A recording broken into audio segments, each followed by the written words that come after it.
My audience.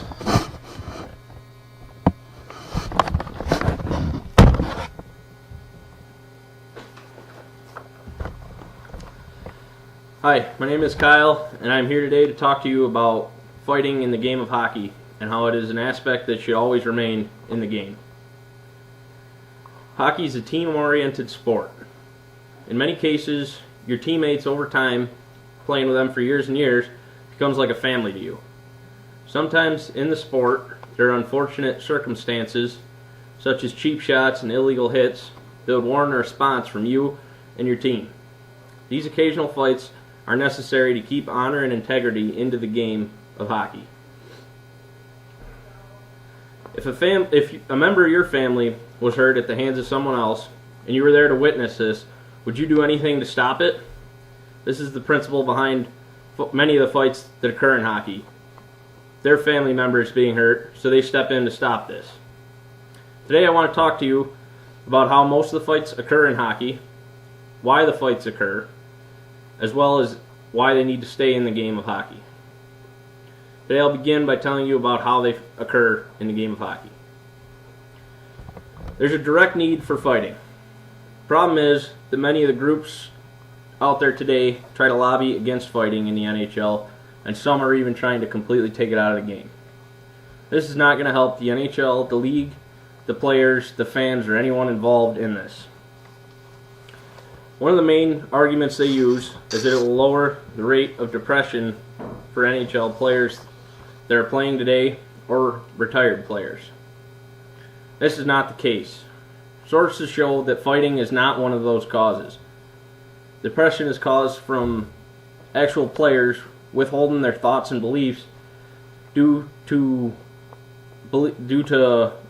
fear that the coaches and the organization will not like what they have to say.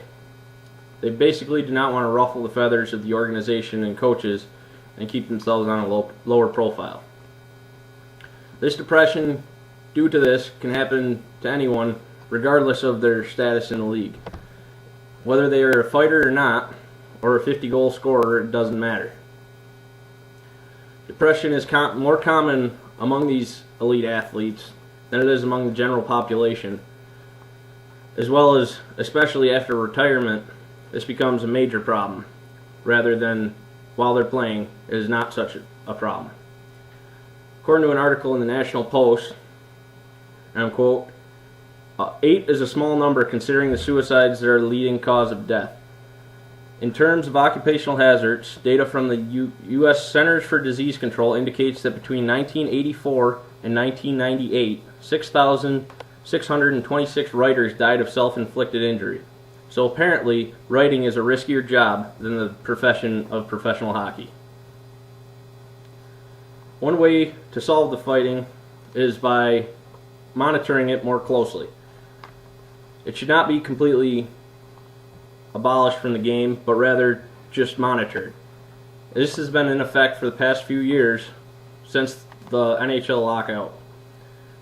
Coming out of the lockout, rules were implemented to open up scoring and offensive production, which in turn decreased fighting because of this.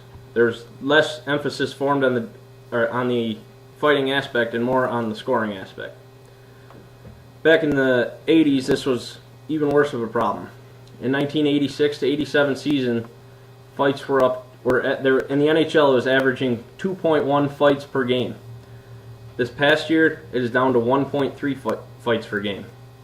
As you can see, nobody wants to go back to that era because in that time, fighting was used as an intimidation and a way of winning by the team fighting rather than being a talented team and scoring goals. Think of what professional hockey would be without fighting as part of the game. First of all, it is a tradition when looking at this aspect of the game. Fighting has been part of the game for over 87 years.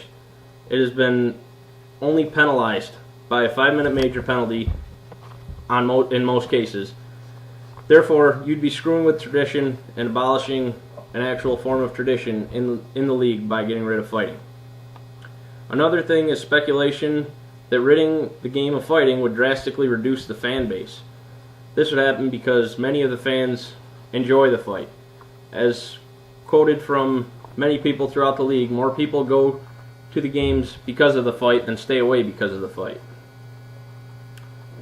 One of the most important reasons why it would not work without fighting in the NHL is that dirty play would increase due to the players would be able to get away with more.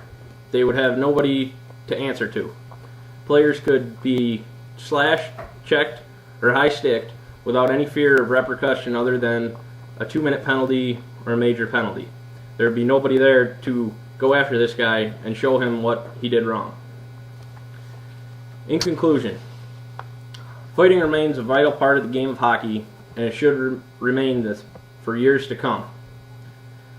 The most that should be done about this is for the league to watch more closely on how to enforce the rules that are already set in place by fighting.